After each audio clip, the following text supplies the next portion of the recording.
할렐루야. 아멘. 하나님께서 오늘 오후에도 우리 모두에게 은혜 주시기를 간절히 소망합니다.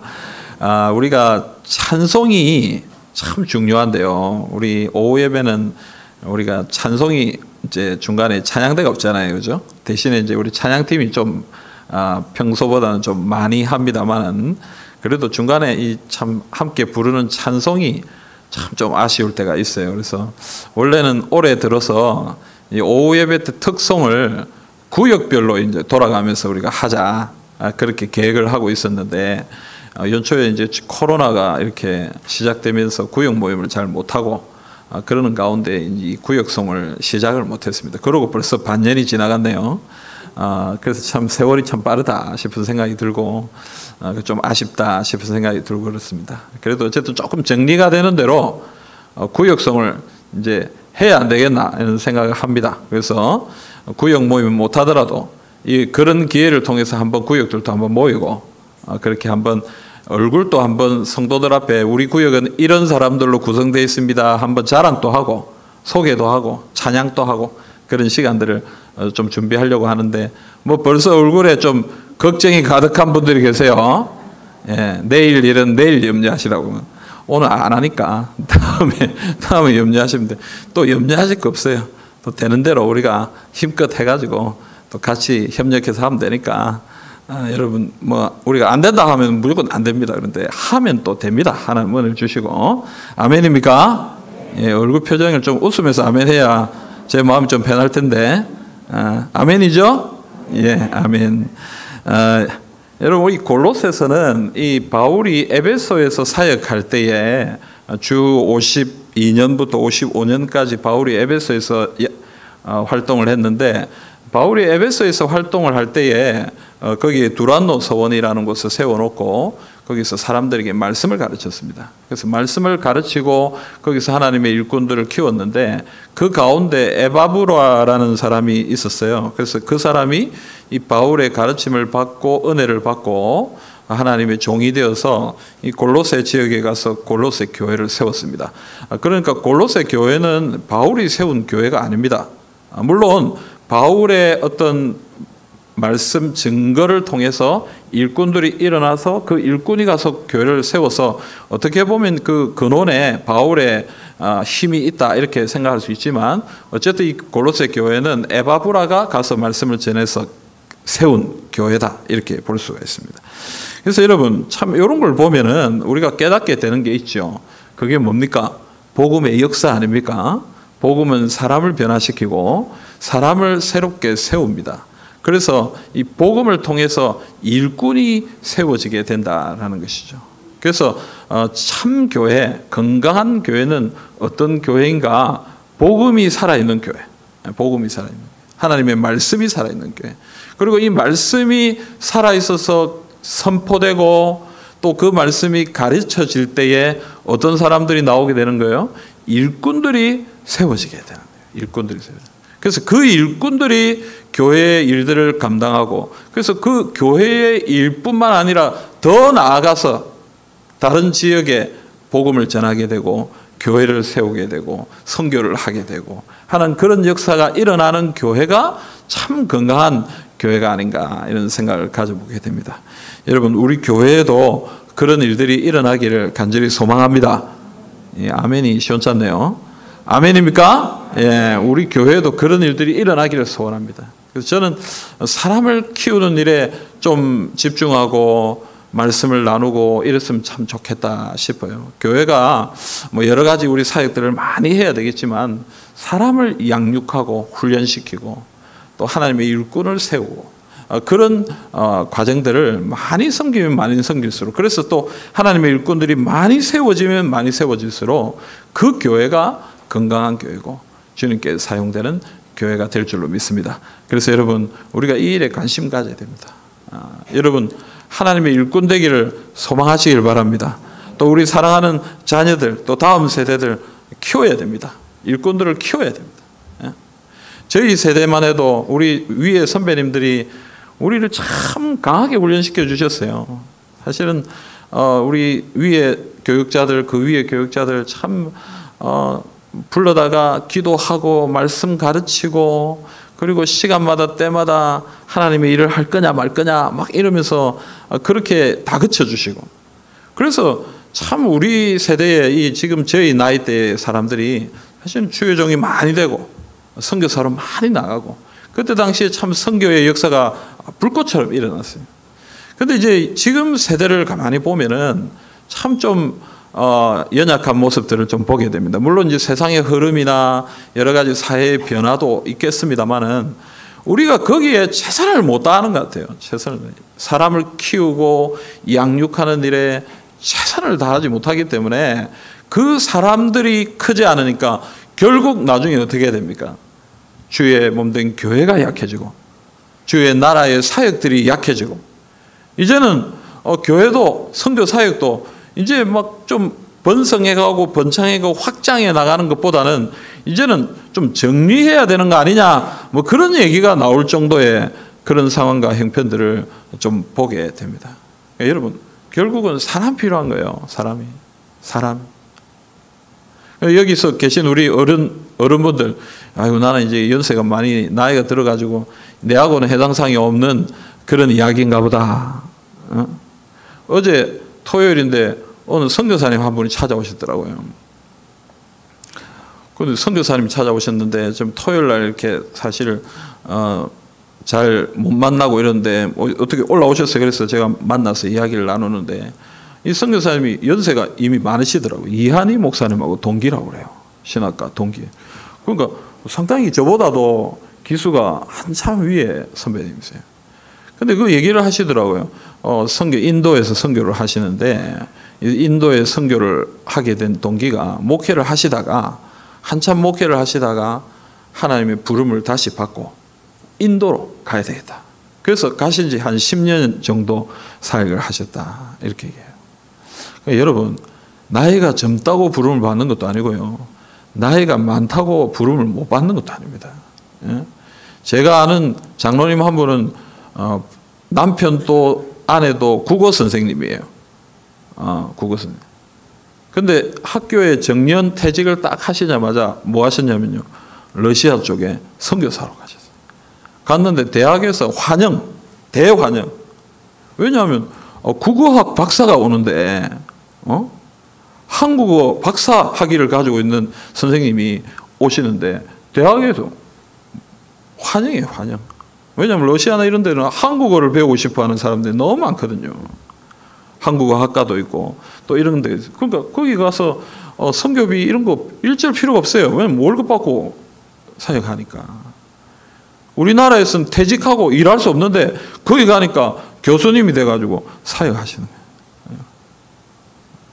거예요. 여러분, 지금은 젊어서 주의 일을 하고 나이 많아서 못하고 이런 개념의 시대는 아닌 것 같아요. 많아도 작아도 어떤 시대이든지 어떤 상황이든지 하나님이 우리에게 길을 열어주시면 할 수 있는 거예요. 할 수 있는 거예요. 하나님께서. 그래서 정말 중요한 것은 하나님의 일꾼을 세우는 겁니다. 하나님의 일꾼. 그래서 여러분, 우리가 그런 소망을 가지고 좀 주님 앞에 나가야 되겠다. 그런 생각을 가지고. 아멘입니까? 아이고, 나 뭐 많이 했다. 이제 내가 뭐 더 뭘 하겠나. 그게 아니고 주님이 부르시는 그날까지 최선을 다해 주님을 위해 살다가 주님 앞에 가야 되겠다. 그래서 쉼은 언제 얻는 거라고요? 쉼은 언제 얻는 거라고요? 끝까지 대답하기 싫습니까? 쉼은 언제 얻는 거라고요?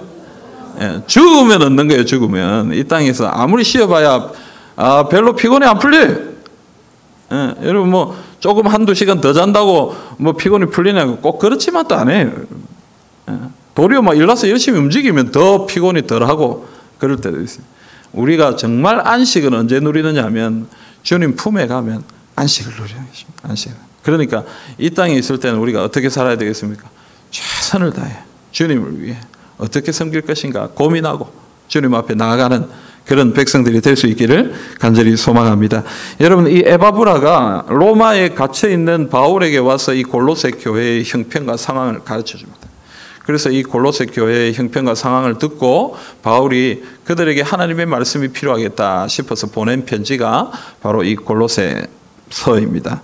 근데 여러분, 이 골로새 교회는 사랑이 가득한 교회였어요. 이 교회는 참 좋아요. 그런데 그럼에도 불구하고 이 교회 안에 문제들이 있었는데, 이 문제들은 뭐냐면 그 당시의 시대적인 문화와 시대적인 사상들이 교회 안에 들어와서 영향력을 미치고 있었습니다. 그러니까 여러분, 그 시대의 시대 정신들이 교회에 들어와서 역사하고 있었다라는 것입니다. 이것은 그때만 그런 것 아니고 오늘도 마찬가지 아닌가, 이런 생각이 들어요. 교회 안에 세속적인 분위기와 물결들이 교회 안에 들어옵니다. 왜냐하면 우리가 그렇게 점점 영향을 받기 때문에, 그 영향을 받은 사람들이 들어와서 교회 안에서 여러 가지 결정을 하고 이야기를 하고 일들을 해나가면서 교회 안에도 세속적인 분위기를 가지게 된다는 것이죠. 여러분, 우리가 정말 두려워해야 될 것은 세속합니다. 신천지가 아니고요. 신천지는 쫓아낼 수나 있잖아요. 그렇잖아요? 근데 우리 속에 있는 세속화는요, 어떻게 할 도리가 없어요. 여러분, 하나님께서 정말 불칼로 우리를 찔러 쪼개지 않으면 변화되지 않기 때문에 우리 속에 있는 이 세속화의 물결은요, 정말 우리가 조심하고 또 조심하고 또 조심해야 될 부분입니다. 물론 여러분, 바뀌고 개혁되고 변화되어야 될 필요는 있습니다. 그렇잖아요? 세상이 바뀌고 시대가 바뀌고 사람들도 바뀌고 상황과 형편이 바뀌었기 때문에 우리가 하는 일들을 1950년대, 60년대 하던 것을 지금 2020년에 그대로 할 수는 없어요. 또 변화가 필요하고 새로운 것이 필요하죠. 그러나 진짜 중요한 성경적 원리, 하나님이 우리에게 주신 정말 중요한 것까지 타락시키면서 변화시키면서 해나가는 것은 잘못된 것이다, 이런 생각이 드는 것이죠.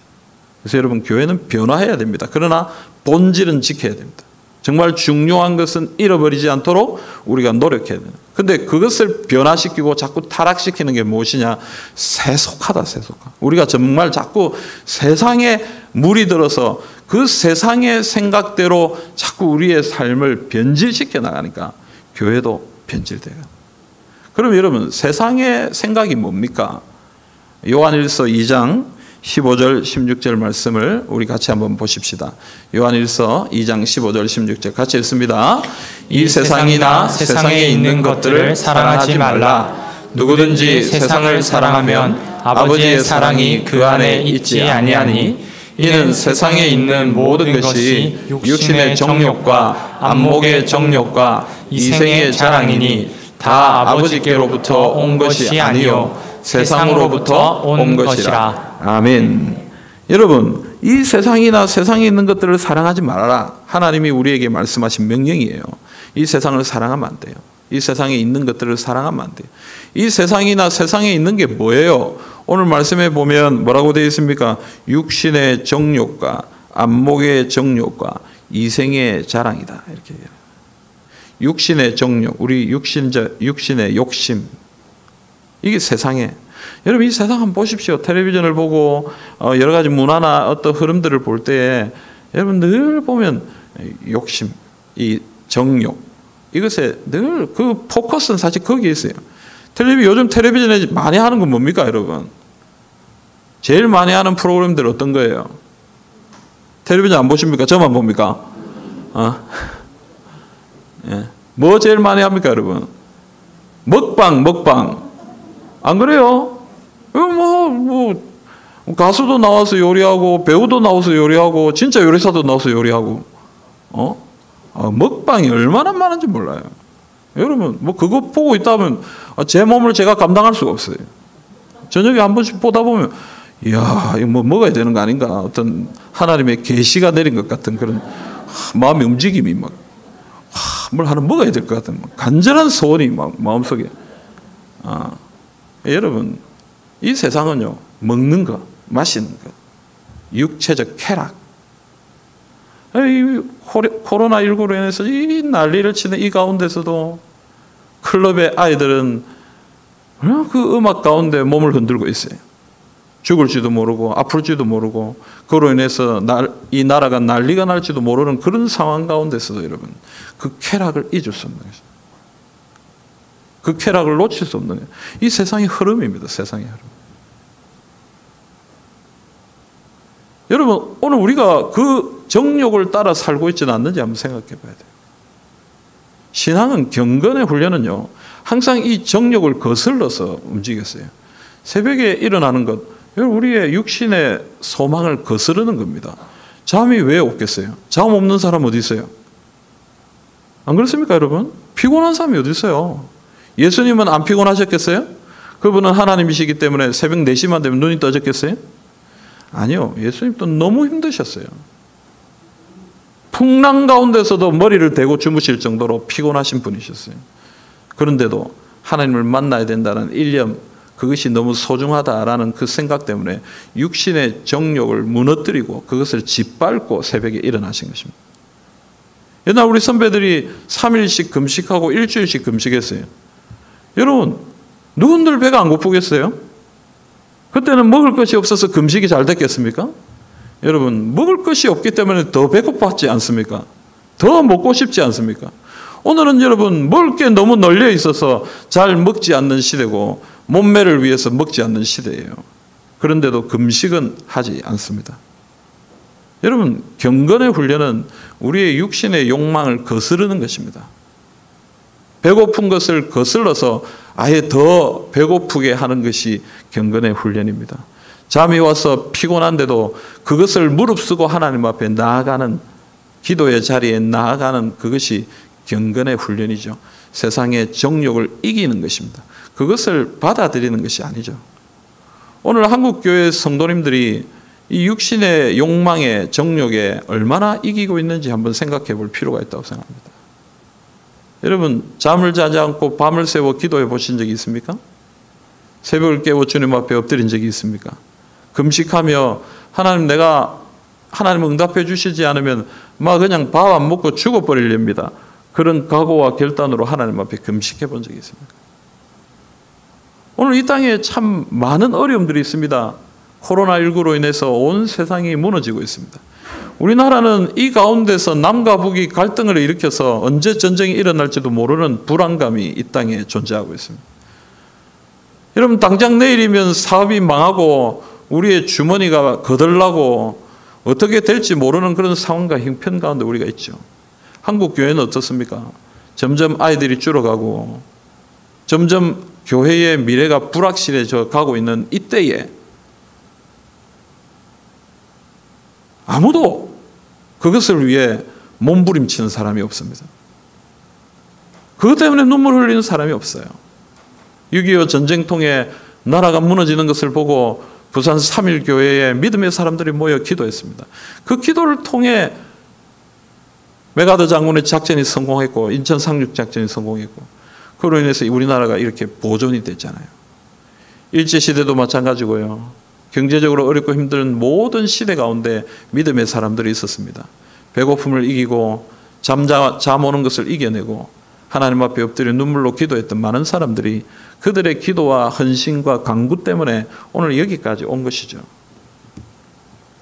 근데 오늘 우리는 아무도 육신의 정욕을 이기려고 하는 사람들이 없는 것 같습니다. 세상을 사랑하면 안 됩니다. 너무 편하게 살려고 하면 안 됩니다. 우리의 육신 너무 편하게 살려고 하면 돼. 우리 금요 기도에 예전에는 우리가 밤새워 기도했는데 1시간 반 하는 것도 힘들어서 중간에 가는 사람들이 있습니다. 물론 개인적으로 바빠서 분주한 일들이 있어서 가는 것이겠지만 여러분 1시간, 그것도 여러분 설교하고 찬양 빼고 나면 기도 한 30분 합니다. 새벽에 여러분 기껏 우리 각 교회마다 한 10% 나와서 기도합니다. 아무도 새벽을 깨우지 않아요. 수요 기도에, 금요 기도에 주중 모임은 그냥 빠져도 되는 걸로 알고 사람들이 그렇게 생각합니다. 이 바쁜 세상에 하루에 일주일에 몇 번씩은 어떻게 교회를 나오나. 여러분 헬스클럽은 매일 가지 않습니까? 그렇잖아요? 어떤 여자분들은, 남자분들은 폴 때 그거 붙잡고 운동하러 매일 가더라고요. 제가 운동하지 마라 이 얘기하는 거 아니에요, 여러분. 정말 중요한 것이에요. 우리가 좀 세상에 사람들이 기뻐하고 즐거워하는 것을 향해 갈 것이 아니라 정말 하나님이 기뻐하시는 것을 향해 우리가 세상에 있는 것들을 사랑하지 않고 주님을 붙들어야 되지 않겠느냐. 두 번째 뭐예요, 여러분? 안목의 정욕입니다. 눈에 보이는 것이죠. 눈에 보이는 것을 사랑합니다. 오늘 이 세상은요, 눈에 보이는 걸 참 사랑합니다. 그래서 모든 사람들이 눈으로 다 보고 있습니다. 예배도 유튜브를 통해 보고 있습니다. 참 어쩔 수 없는 상황과 형편 가운데 우리가 이렇게 처해 있습니다. 우리 아이들은 전부 다 눈으로 봅니다. 영상으로 그 모든 것을 해결을 합니다. 이 시대가 뭘 듣는다기보다는 보는 것에 더 익숙해져 있는 시대다, 이렇게 볼 수가 있습니다. 안목의 정욕, 눈에 보이는, 눈에 좋은 것, 눈에 아름다운 것, 눈에 예쁜 것. 여러분, 이 생의 자랑, 우리가 가진 것들을 자랑합니다. 이 세상은 가진 것들을 얼마나 자랑하는지 모릅니다. 어느 날 인터넷에서 사진을 봤는데 웬 여자가 넘어져 있더라고요. 그래서 왜 여자가 이렇게 누워있지 싶어서 그 사진을 봤더니 한 여자가 엎드러져 있고, 차에서 여자가 넘어졌는데 그 여자가 엎드러져 있고 그 옆으로 자기의 명품 시계, 명품 백, 핸드폰 이런 것들이 널브러져 있더라고요. 그게 유행이라네요, 요즘에. 그렇게 마치 그걸 이렇게 컨셉으로 이렇게 탁 넘어져 가지고 내가 가지고 있던 모든 게 확 쏟아진 것처럼 찍는 그 사진이 유행이라고 그러네요. 그래서 그 차도 고급차고 거기서 내려오는 자기 입은 옷도 고급 옷이고 그 넘어져 있는 가방이나 뭐 이런 것들도 다 고급. 그래서 나는 이 정도 사람이야. 자랑. 요즘 말로 플렉스 한다는 거예요. 영어로 하면 이게 이제 몸 푼다 뭐 이런 뜻인데, 근데 이게 이제 래퍼들이 많이 쓰는 단어인데 이게 뭐냐면 자랑한다는 자랑, 허세, 자랑. 근데 뭐 돈 자랑, 물건 자랑 이래요. 내가 이거 샀어, 이거 내가 플렉스했어. 핸드폰 200만 원? 샀어. 오늘 이 시대가 이런 시대라. 여러분, 세상에 있는 것들 이런 것들이에요. 오늘 교회 안에도 이런 것들이 존재하는, 우리 사람들이 그걸 기뻐하는 거예요. 감사하게 생각. 더 좋아, 자랑하고 그걸 부러워하고 그것이 하나님의 복을 받은 것처럼 생각하고. 그러나 오늘 주님이 말씀하시는 것은 세상이나 세상에 있는 것을 사랑하지 말라. 아멘입니까? 또 다들 주무시고 좀 심각한 얘기하는. 이 좀 제가 이렇게 뭐 재밌는 얘기하는 재주는 별로 없어가지고 죄송합니다. 이 피곤한 시간에 잠을 재워가지고. 저는 성도들이 자는 거에 한 80%는 목사 잘못이라고 생각합니다. 근데 20%는 여러분 잘못이 좀 있어요. 그래서 나중에 하나님 앞에 가면 80%는 내가 벌을 받더라도 20%는 여러분 받으시길 바랍니다. 좀 피곤하면 좀 주무실 수도 있는데 눈을 막 일부러 막 마스크를 눈으로 가리지 말고 그렇게. 아직 설교 시작도 안 했어요, 지금. 이제 서론 시작하는 서론. 여러분, 이 시대 정신에, 이 시대가 가지고 있는 이 교회 안에 이런 것들이 들어오면서 우리가 이것을 막아야 합니다. 시대 가운데 있는 이 육신의 정욕, 안목의 정욕, 이생의 자랑, 이런 것들을 우리가 막고 정말 소중한 것이 무엇인가, 정말 하나님이 우리에게 원하시는 것이 무엇인가, 그걸 붙들고 주님 앞에 나아가는 모습들이 필요하다는 것입니다. 그래서 여러분, 오늘 골로새서는 이런 시대적인 시대 정신을 따라 잘못된 삶의 방향을 따라가는 그런 사람들에게 여러 가지로 주의사항을 주고 있는데, 오늘 우리가 읽은 3장 22절부터 25절의 말씀은 이 종들에게 주시는 말씀입니다. 그 1세기 당시에 그 땅에는 종들이 있었습니다. 노예들이 있었습니다. 그래서 아마도 그 노예들이 제대로 잘 못 섬겼던 것 같아요. 그래서 그 종들 가운데 예수 그리스도를 믿고 구원받은 사람들에게 너희가 종으로서 어떤 삶을 살아야 될 것인가, 그것에 대해 가르침을 주는 것이 오늘 22절부터 25절의 말씀입니다. 자, 그런데 여러분, 오늘 이 종들에게 주시는 말씀이 우리에게 좀 어울리지 않을 수도 있겠다 싶습니다. 왜냐하면 우리는 종이 아니잖아요. 그죠? 우리는 자유인이고, 우리가 어떤 사람들의 노예가 아니고 우리는 자유롭게 살아가는 사람들인데 왜 이 말씀이 내게 필요한 것인가? 그러나 여러분, 우리가 영적으로 받아들이면 좋겠습니다. 우리는 주님의 종이고 또 성도들의 종이고 서로에게 종이 되어야 되는 사람들이기 때문에 종으로서 우리가 어떻게 섬겨야 할 것인가 오늘 말씀을 통해 좀 생각해 보면 좋겠다 싶어요. 첫째는 오늘 말씀이 이야기하는 것은 분명합니다. 하나입니다. 뭐라고 얘기하는 거예요? 성실하게 일해라. 이렇게 얘기하는 거예요. 성실하게. 오늘 말씀해 보면 종들에게 성실하게 섬겨라. 그렇게 얘기하고 있습니다. 오늘 22절 말씀 한번 읽어볼까요? 22절입니다.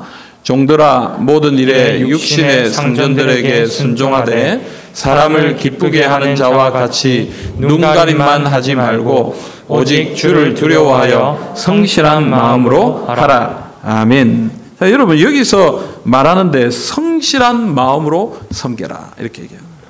여러분 주님의 일꾼들에게 필요한 것은 무엇입니까? 성실합니다. 성실해야 돼요. 성실. 네. 여러분 성실하십니까? 예? 성실하십니까, 여러분?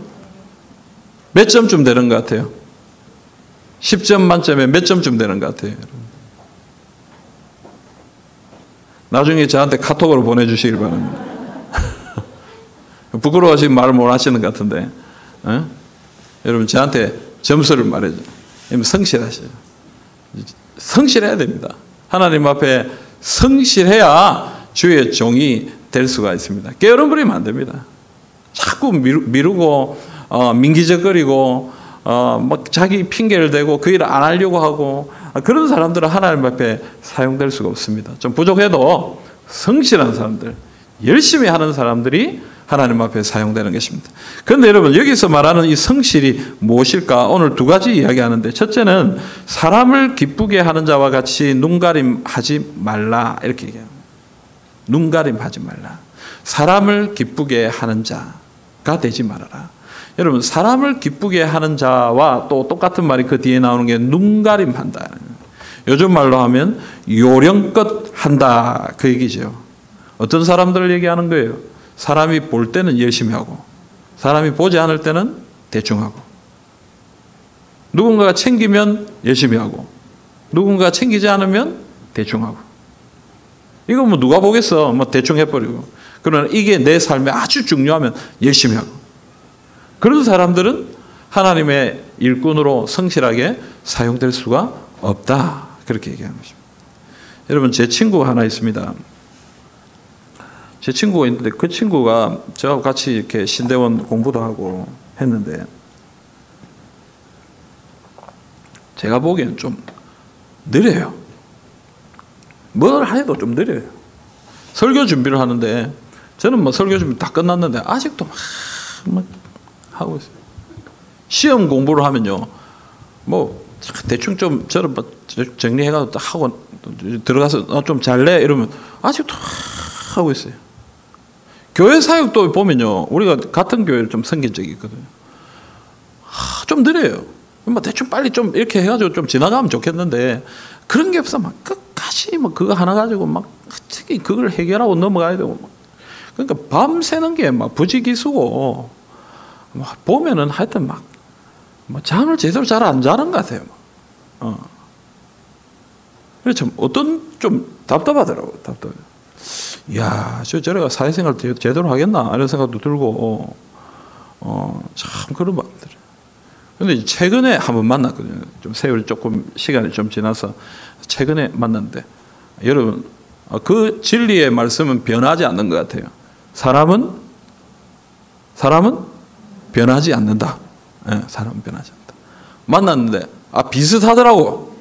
여전히 열심히 하고 끝까지 하고 하여튼 누가 보든가 말든가 하여튼 끝까지 막 자기 수준은 내가 보면 설교문이 참 좋아요. 좋은데 자기는 뭐 이게 부족하다 하면서 또 쓰고 그러고 있더라고요. 사람들이 좀 아직은 잘 몰라주는 것 같아요. 그분이 얼마나 소중한 분인지, 얼마나 귀중한 분인지, 같이 옆에 계신 분들이 그분의 소중함을 아직은 잘 모르는 것 같아요. 잘 모르겠습니다. 또 다른 부분들은 어떤지 내가 잘 모르기 때문에. 근데 저는 생각이 돼요. 하나님께서 반드시 그분에게 은혜를 주실 것이다. 그런 생각이 들어요. 정말 최선을 다하는 그 모습 가운데 하나님이 반드시 은혜를 주실 것이다.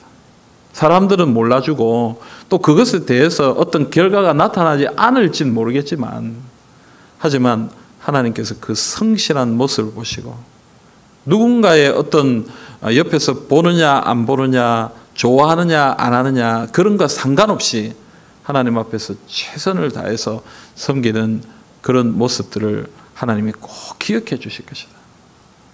사랑하는 성도 여러분, 사람을 기쁘게 섬기시지 마시기를 바랍니다. 하나님 앞에 섬기시기를 바랍니다. 누가 좀 안 알아주면 어떻습니까? 또 몰라주면 어떻습니까? 하나님 앞에 최선을 다해 주십시오. 타협하지 마시고 흔들리지 마시고 하나님 앞에 성실하게 전심을 다해서 그 일을 섬기면 오늘 하나님께서 반드시 그 사람에게 은혜를 주시고 능력을 베풀어 주신다고 말씀하십니다. 그러므로 여러분, 사람에게 보이려고 하지 말고 오직 주님을 섬기시는 주님의 백성들이 다 되시기를 바랍니다. 두 번째로 여러분, 오늘 말씀 뭐라고 얘기합니까? 오직 주를 두려워하여 이렇게 얘기합니다. 오늘 24절, 25절에 또 그 말씀이 나오는데요. 24절, 25절 같이 읽어봅시다. 이는 기업의 상을 주께 받을 줄 아나니 너희는 주 그리스도를 섬기느니라. 불의를 행하는 자는 불의의 보응을 받으리니 주는 사람을 외모로 취하심이 없느니라. 아멘. 여러분, 우리의 상은 누구로부터 받는 것입니까? 하나님으로부터 받는 것입니다. 그러므로 여러분, 우리가 사람에게 상을 받는 것이 아닙니다. 하나님으로부터 상을 받는 것. 그래서 오늘 말씀이 뭐라고 얘기합니까? 너희는 주 그리스도를 섬기느니라. 너희가 누구를 섬기는지 분명하게 말해라. 너희는 누구를 섬기고 있는지 분명하게 깨달아라. 사람을 위해 섬기고 있느냐? 이 세상을 위해 섬기고 있느냐? 주님을 위해 섬기고 있느냐? 무엇을 위해 섬기고 있느냐? 여러분, 예레미야서 지난주에 계속해서 예레미야서를 읽었습니다. 읽는데 참 마음이 안타까워요. 예레미야는 계속 비난을 받습니다. 사람들에게 비난을 받습니다. 예레미야는 하나님의 명령을 받고 가서 전하는데 사람들의 욕을 얻어먹습니다. 채찍질을 당합니다. 매를 맞습니다. 갇힙니다. 눈물을 흘립니다. 여러분, 예레미야의 삶은 너무너무 답답한 삶인 것 같아요. 하지만 예레미야는 끝까지 섬깁니다. 왜요? 내가 부름을 받은 자가 누구냐? 이 세상 사람들이 아니라, 이 세상에 있는 사람들이 아니라 하나님의 부름을 받아서 하나님의 말씀을 전하는 사람인데 하나님이 잘했다 하면 그것으로 되는 것이지 사람들이 잘했다 못했다 그게 뭐가 중요하냐? 내가 좀 고난을 당하는 것이 그게 뭐가 중요하냐? 하나님이 주신 말씀을 나는 그대로 전달하는, 묵묵히 전달하는 것이죠. 여러분, 우리가 상을 받는 사람은 우리에게 상을 주시는 분은 하나님이십니다. 그러므로 하나님이 기뻐하시는 일을 해야 되는 거예요. 사람의 눈치 보지 말고요. 세상의 흐름이나 여러 가지 시대 정신에 휘둘리지 말고 하나님이 정말 기뻐하시는 것이 무엇인가? 그것을 위해 애쓰고 노력할 때에 하나님은 반드시 은혜를 주시고 능력을 베풀어 주시는 것입니다. 한 대형 교회에서, 아주 큰 교회에서 담임 목사님을 청빙하게 됐습니다. 이슈가 됐어요. 우리는 전국적으로 엄청나게 인지도가 있는 큰 교회다 보니까 그 교회의 담임 목사님이 어떤 분이 될까에 전국적인 관심이 모였어요. 근데 이미 그 교회에 후보들이 몇 분 계셨어요. 한 분은 말씀이 너무 탁월하고 유명한 목사님입니다. 집회를 많이 다니시고 청년들 사역을 아주 잘하는 그런 사역자가 있었어요. 또 한 분은 외국에서 유학을 하시고 지식이 있고 능력이 있고 일반 세상 가운데서도 학문을 가르치고 사람들에게 영향력을 미치는 그런 지식이 탁월한 분이 계셨어요. 그래서 사람들은 아마도 이 두 분 중에 한 분이 이 교회를 이끌어가지 않겠나라고 생각했어요. 그런데 여러분, 나중에 결정이 났는데 아무도 잘 모르는 어떤 목사님이 담임 목사 됐어요. 사람들이 좀 의아해했어요. 저분 누구신가? 근데 그 교회의 성도들이 얘기를 해요. 부교육자 시절에 가장 기도를 많이 하시던 거예요. 부교육자 시절에 새벽마다 저녁마다 시간마다 교회당에서 가장 기도를 많이 하고 성실하게 주님의 일을 감당하셨던 목사님. 그 목사님이 생각이 나서 그분을 담임으로 모셨다. 여러분 저는 그 이야기를 듣고 참 기뻤어요. 아, 이 교회 참 감사한 교회구나. 정말 이 교회 건강한 교회구나. 하나님이 이 교회에 정말 한번 은혜를 주시겠구나. 사랑하는 성도 여러분, 주님을 위해 섬기십시오. 주님을 위해 섬기면 하나님께서 은혜를 주시고 능력을 베풀어 주시고 혹시 이 땅에서 그런 은혜를 세상이 말하는 그런 은혜를 혹시 받지 못한다 할지라도 마지막 날 우리 하나님 앞에서 반드시 주의 은혜를 누리게 될 줄로 믿습니다. 오늘 우리에게 주신 말씀을 여러분 꼭 기억할 수 있기를 바랍니다. 제가 왜 이런 말씀을 자꾸 전하는지 아시겠죠? 왜 그렇습니까, 여러분? 우리가 7월 19일 날 일꾼을 뽑도록 준비하고 이제 기도하고 있는데 오늘 이미 일꾼으로 뽑히신 세워지신 우리 직분자들은 제가 이렇게 나누는 말씀들을 가슴에 좀 품으시고 다시 마음을 새롭게 하고 내가 하나님 앞에 더 열심히 섬겨야 되겠다. 이렇게 각오하시면 좋겠고요. 두 번째로 앞으로 하나님의 일꾼으로 세워질 자리에 있는 여러 성도님들은 앞으로 하나님이 나를 세워주신다면 또 혹시 세워주시지 않는다 할지라도 내가 있는 이 자리에서 하나님의 성실한 일꾼으로 섬겨야 되겠다. 그렇게 마음을 먹고 함께 주님 앞에 나아가는 그런 복된 시간이 될 수 있기를 간절히 소망합니다. 여러분 우리 모두 주님 앞에 성실한 일꾼 되시기를 우리 주님의 이름으로 기원합니다.